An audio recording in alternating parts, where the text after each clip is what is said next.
What's up, guys? This is the Gospel According to Mark with a C. He is I, and I am he. Just taking some time to tell you exactly what's on my mind. Thank you for joining me once again, my friends. Let's talk about Sound of Freedom, starring Jim Caviezel and directed by Alejandro Gomez Monteverde. All right, now this is the little movie that could. This is the movie that's burning up the box office. It's going up against Indiana Jones and the Dial of Destiny, and it's winning, respectively.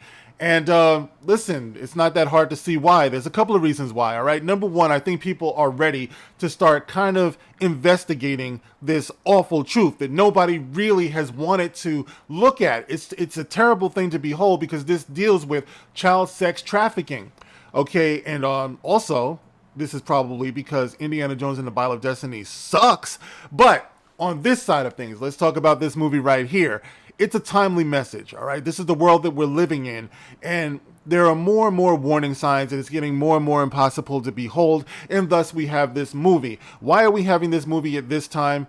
I'll get into my theory about that a little bit later, but this is what we're dealing with. Plus, we have a whole industry of people telling you not to go see this movie. So you know what you do, what people do when you tell them not to do something, they go and do it. And so we're going to see this movie, Sound of Freedom. And this movie, like I said before, is starring Jim Caviezel as real-life Homeland Security agent Tim Ballard, who, up until the time that we meet him, seems to be okay with what he does, which is going after child predators. It isn't until his partner says, listen, man, I can't do this anymore. This is terrible. This is rotting my soul. Seeing the evil that people do onto children is killing me. I must leave. After all, Tim, we are arresting these child predators, but how many actual children are we saving, right? So he dips out. And this is kind of a come to Jesus moment for Tim Ballard. And which is ironic because of course he's being played by Jesus himself, Jim Caviezel. But, you know, so he has this aha moment where he's like, you know what, he's right. What are we really doing here? So this kind of lights a fire up under him where he wants to do something about this. And we've been introduced to two little children, right?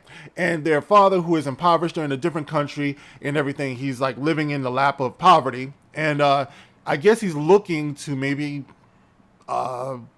exploit his children, you know what I mean? Because he's approached by this former beauty queen who, and you see these people, man, you see him walking around in malls and stuff like that in real life, and they'll tell you, you got a beautiful child, bring your child up to this office, or in this case, some seedy apartment somewhere, and we're going to do this little photo shoot, and maybe we can get him a contract, get you some money, get you up out of the hood, you know what I mean? So the father's like, bet. So he goes to this rundown, dilapidated building, and he leaves his daughter, his young daughter, and his young son in the custody of this beauty queen who's a stranger who he's never met before for the entire day. Like, he tries to go into the apartment with her, or with his kids, and she's like, sorry, we can't have parents past this point here. You got to wait or you got to go. So he leaves. Now, I know this is actually how this thing happens. I've seen it before firsthand. I've seen where you bring your child to something and they tell you, no parents here. You know what I mean? And so he does. So he leaves the children. He comes back something like 85 hours later and everything's packed up. There's no trace of them. It's a parent's worst nightmare. The children are gone. Right? So he's crying, oh no, Dios mío. You know what I mean? So the kids are gone. All right. They've been sold, or they're being sold into this child sex trafficking culture. Meanwhile, we have Tim Ballard, who's looking to somehow, I don't know, make his work mean something. So he's going after the boy first, all right, because he finds out about this boy who's missing. That's the father's son, one of his two children.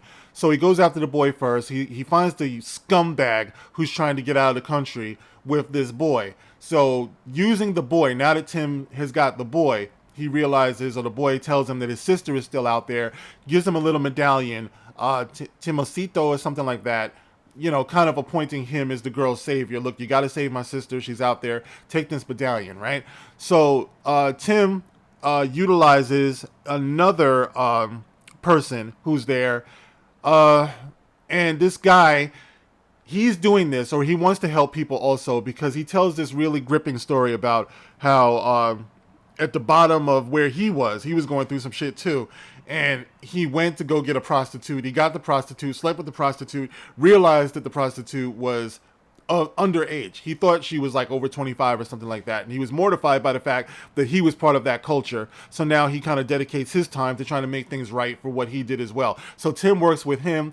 They follow some leads and they find out where the girl is. All right. She's deep in the woods of some other country somewhere. So he's able to get in there posing as a doctor, and he sees all of these kids in there and everything. And he locates the boy's sister, and he's able to get the boy's sister after tussling with the leader of this particular cartel or whatever. And he gets her out. He reunites her with her father and her brother, and it's a feel-good moment, and everybody feels great about it. And he also rescues the other children, and it's told to us by the end of the movie that through his efforts, they were able to save a bunch of kids from where they were. All right, and that's pretty much the end of the movie, guys. That's the short version of it. And, you know, I really have mixed feelings about this movie. Like, I do feel like it's a timely message. I feel like it's great to bring awareness to people who don't have awareness of that. But like I said before, for you not to have awareness of this means that you were in denial in the first place. And I fear that the only people who are going to get this message are the people who already knew about it. The people who...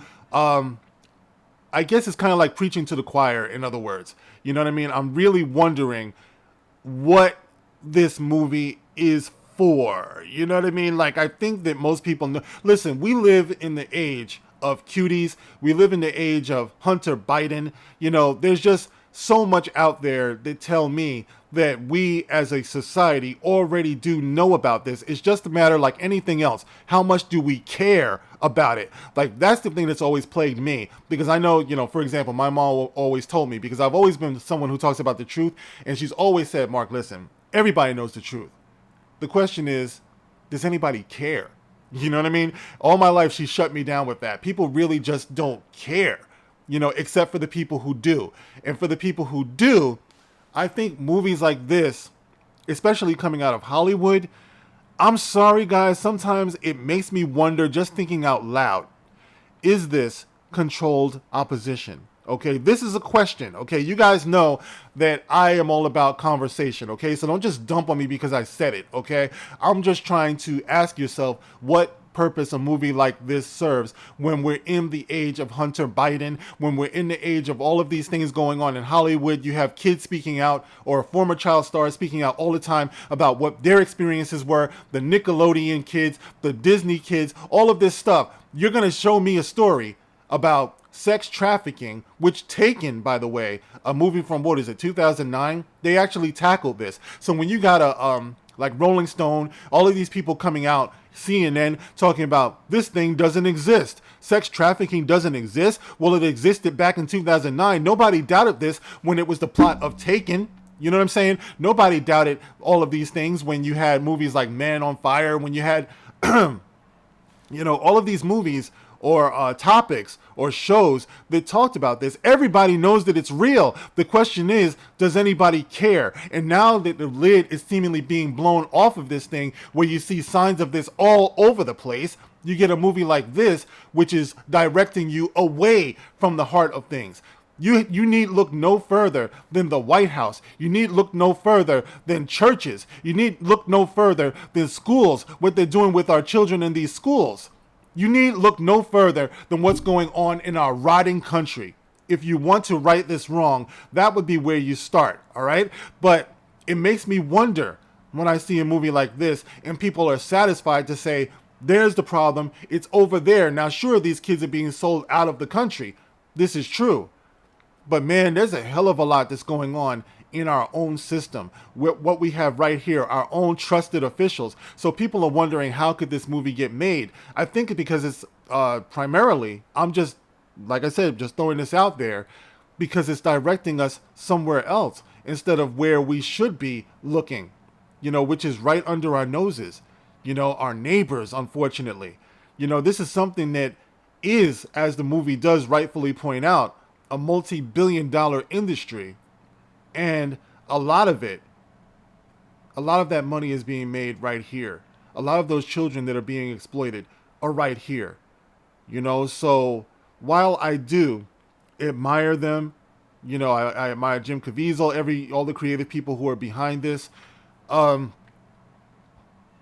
it's a complicated thing for me. You know what I mean? If I judge it for what it is, then I would say, okay, this movie was well put together. I was a little bit slow at times. If I just judge it as a movie, it was a little bit slow. Jim Caviezel's character, like most characters that exist in real life, is kind of sketchy to me because I'm not quite sure of his motivations. Yes, he's got a beautiful, supportive wife and 5 kids, but that's really all we know about him. You know, as far as what could motivate him to go the distance that he did before, that you see in this movie, I should say, it's questionable. Okay, he wants to save some kids, but ultimately, this movie is almost, you could almost put it under the same scrutiny as his partner who quit in the beginning. Okay, you caught some predators, but how many children are you saving? You know, from being exploited. The kids that they saved have already been exploited. They rescued them from exploitation. They rescued them from those people who already exploited them. What are we doing to actually stop the children from being exploited in the first place? I've met and I've known some predators in my life. I've actually spoken to them. And one thing that they were all very clear about that I found to be eye opening, because I'm not one, is just how soaked our society is with the concept of child exploitation when it comes to child modeling. When you walk into your local Target, Walmart, whatever store, and you see children modeling underwear, you know what I mean? That's actually something that is triggering to a lot of these people with this particular sickness. Do we need to have children up on posters modeling swimwear and all of that stuff? Like, that's out there, man. You know, and it's sick to look at them that way, but guess what? The sickness is actually there. They're talking to these people through our very industry, through the very TV shows that our children watch. We have drag queens reading and presenting themselves to children, exposing themselves to children. There's a great sickness that is here, and it goes so much deeper than what's projected in this movie. Now, I suppose you have to take baby steps. Maybe I'm being too harsh on this. Maybe there are people who will be awakened by this movie. So that's why I said I want to be careful about this. Maybe I'm judging it as somebody who's been following these stories for a long time. It's not very eye-opening to me because I've seen it. I've never turned my head away from it. But maybe there are some people who are like, oh my God, I can't believe it. And they'll be moved to do something about this. And if that's the case, then okay, so be it. You know, I'm glad that this movie exists. But there's that side of me that really, in all fairness, just wonders why this and why now.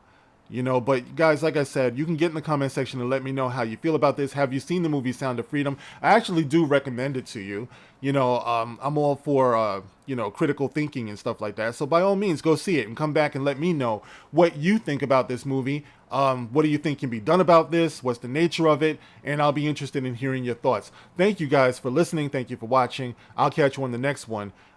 This is... You know what? Let me give it a quick rating, okay? Because you guys know I do have a rating system.